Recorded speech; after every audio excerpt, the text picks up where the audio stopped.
We're focusing on political campaigning and complaints. Head of the Political Ombudsman Unit, LaFron Thompson, says there are no signs of political tension in the Kingston Central constituency. The observation comes after gunshots rang out near the location of the JLP meeting held in the constituency on Sunday night. The police have since stated that the incident does not appear to be politically motivated. Officials from the Office of the Political Ombudsman and the Police High Command toured sections of the Central Kingston constituency on Tuesday morning following Sunday night's incident, and the Office of the Political Ombudsman is appealing to all political actors and their supporters for the exercise of good judgment, responsible conduct, and adherence to the principles of peaceful political engagement. It says, no act of violence, real or perceived, should be tolerated or allowed to interfere with the conduct of free and fair elections.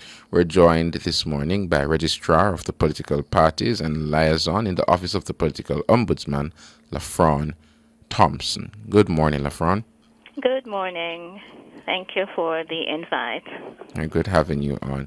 So, the reports coming in from Central Kingston from your office and also from the police is that the incident that would have happened on Sunday night, it was not politically motivated. What would have led to that conclusion from your assessments? Well, first off, when we heard this item of news, the Political Ombudsman Division was concerned to establish that the reported information was true and to establish what was the cause or what would have been the basis of this kind of activity. So we engaged the Police High Command of the constituency in Central Kingston to ask that there be inquired into the particulars of the circumstances to establish what exactly were the facts. And, of course, the report from the division was that it was not politically motivated, in that it was not political supporters acting against opposing sides, but there was some kind of infraction between groups within the vicinity who would have been acting up or much of a show of strength against each other.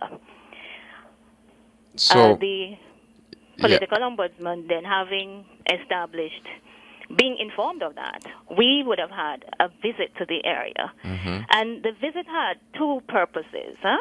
First, to meet with the police division, high command, to follow up on the investigation that we had requested. And secondly, to conduct a community walkthrough as part of ongoing monitoring and outreach. And given the mandate of the division, it is to promote peaceful political activity and to reinforce the political code of conduct. Our presence was meant to observe the interactions on the ground and to get a feel of what is the political climate operating. And, of course, to demonstrate our commitment to peaceful coexistence. We wanted to see that being demonstrated and to have interactions with the persons who are present to really have an idea what is going on. We engaged with community members and observed campaign activity firsthand, and we could see that there was mutual coexistence, peaceful coexistence, it seems, and persons were calm and interacting well with each other. The visit, it allowed us to better assess the situation, and to, of course, the messaging was to reinforce the values of restraint, civility, and political tolerance that the political ombudsman advocates. The question I have for you, LaFron, is did you ask any of the residents that would have been present on that evening what occurred, or was that not a part of the engagement with the community? Well, we were present and we asked, what has it been like? We see that political campaigning was evident, how has it been in the community? We sought to get an idea of coexistence, what is happening. We had spoken to the police about the issue, and we got a feedback. So we went into the community to have them engage with us and tell us about the political experience they have been having. And it was not identified that they had any conflicts. They did not report such. Okay, the reason I'm asking is because the police, when they would have spoken to us, they said, I think Monday, that they wouldn't have, they didn't catch any of the suspects, or they didn't have suspects yet. They were investigating. Yeah. So based on that type of conversation, persons still have suspicions, which I'm guessing the Office of the Political Ombudsman would be able to engage the individuals directly. But let me take a break, and I'm going to come back on that question. All right, we're back with you. We are speaking with LaFron Thompson, liaison officer in the office of, registrar of political parties and liaison in the office of the political ombudsman. I was on that conversation really trying to understand the mandate of the office of the political ombudsman in situations as with Sunday evening when gunshots were heard at a meeting in central Kingston. So I know LaFron told me she spoke with the police, but I wanted to understand from you if it's a case that in your mandate you'd also engage with residents, in a way to understand what would have happened. I know you said at length that, you asked about the political temperature, what it's like on the ground, but did you get to anybody that was in the vicinity, saw what happened, heard what happened, and would have spoken to you? LaFron? I think we might have lost her. Yes, we're trying to get her back just now. All right. So I'm waiting for her to come back, because when you're done with this line, I want to deal with the issue of advertising, because there was a fascinating discussion elsewhere about political advertising and whether or not those should be ministries or government should be barred from advertising in the run-up to an election because certain stations are getting too much and certain stations are getting too little. Well, that's not what the host certainly asserted, but the sentiment from some people, as shared by her from her social media and by at least the what the PNP representative was saying. And just that, parties in power use the opportunity to use state resources to advance their own agenda, reasons why they should remain in office under the guise of giving the public information about the services and work of a particular ministry, department, or agency. And there was a huge conversation about that. So I'd like to ask the ombudsman if she's gotten any complaints in that regard. And, if there is the feeling at the ECJ level, the ombudsman level, if there's a problem with advertising, because I find it remarkable that can be an issue. What I have no tolerance for is when state events and advertisements from ministries, departments, and agencies, when any partisanship bleeds into those advertisements. That's a no-no for me. Yeah? But, for instance, if a prime minister is breaking ground somewhere, and I'm a comrade and I hear that my prime minister is breaking ground, and I go there in my orange and I will go with a trumpet and I, sound my trumpet when the comrade leader is speaking / prime minister. What does that mean? Does that mean that they should bar people like me? They should bar labor rights from events where holiness is at ringing bells? Because that's where those people go to see their leader. So it's a very difficult thing. I don't know if we can use lime to take the milk out of coffee, as old time people said could be done, and that's what it appears is the best solution. And who does that satisfy? So that's something that the ombudsman may very well be troubled to deal with. And I hear Raymond Price saying that when the PNP comes into office, it will take steps in the area of restricting certain kind of advertisements from being played on radio, and it all sounds like mumbo jumbo in cursive. But I'd like to hear Miss LaFron on that if we get her back. We're still trying to make that reconnection. Yeah, but my view on it, George, is that the agencies, the departments, the ministries, they far outlast any one government in power. You'll know people who are civil servants at the highest level of these agencies from 1980, 1970 to up to now. People who would have joined the civil service at the start of the the roaring 2000s, and then not the roaring 90s, no, the roaring 2000s, and then they're still in the civil service, have gone to the highest level. She's back with us. All right. Going to your question, George, based on the time. No, man. You finish your Finish line. up. Finish All your right. line. LaFron, you hearing us clearly? Yes, Right. So I was asking you if, based on your mandate, you'd have interacted with individuals on the ground personally to find out what would have happened on Sunday night, or is it that you'd have just accepted the report from the police? Well, we spoke with the police, being guided by their report, and of course, they're part of our investigative arm here at the Political Ombudsman Division. In being in the community on the ground as the representative of the Political Ombudsman, I would have spoken to community members just to ask what has been happening, to get a feel of what is going on. Because we're in this space and we were just engaging with the persons. We informed them we were from the entity. And of course, they shared with us that things have been going on well, and they are hopeful for this election season. The political ombudsman has investigators attached, and we have a relationship with the JCF that guides and informs the direction of how it is that we conduct our information.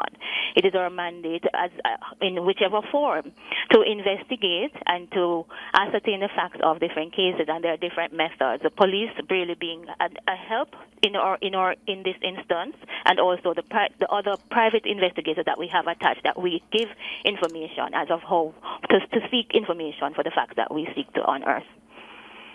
All right, thank you for that, George. LaFron, morning again. This issue of political advertising, has the Ombudsman's office, have you fielded any complaints from any quarter about government using government advertising tinged with partisanship in this election period? No, we have not gotten any such complaints.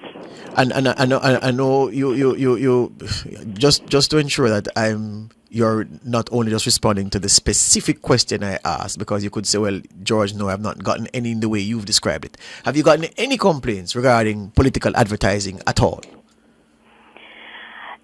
There have been none about political advertising. There have been complaints about acts of vandalism. Yes. Accusations of insightful language, and really intolerances in the political space, but none about advertising in relation to political activities. Does the entities, and the difficulty comes in now because I don't know if I should ask you from the ECJ perspective or the Ombudsman's office perspective, but I'll ask and you fit it where it applies. Has there been any concern about the quality or the tone or the purity of advertising from ministries, departments, or agencies in this period within the organization itself? The political ombudsman has not expressed a focus on looking at advertisements emerging out of ministries or departments. The ombudsman is concerned that in every kind of politicking, advertising, or the sort, that there is the practice, the message of tolerance and civility, peaceful coexistence, but not really looking to assess or measure where or what is the source of political advertising in terms of costs, etc. All right, and just outside of the cost, just the last one on this, because I don't want to flag the horse to death. But you in terms of what the ministries and departments and agencies, MDAs of government are putting out, there is no concern internally about whether or not partisan political ads are being played under the guise of advancing and informing the public about the work of government. I just want to nail that down. That has not been a focus of the political ombudsman, not at this point.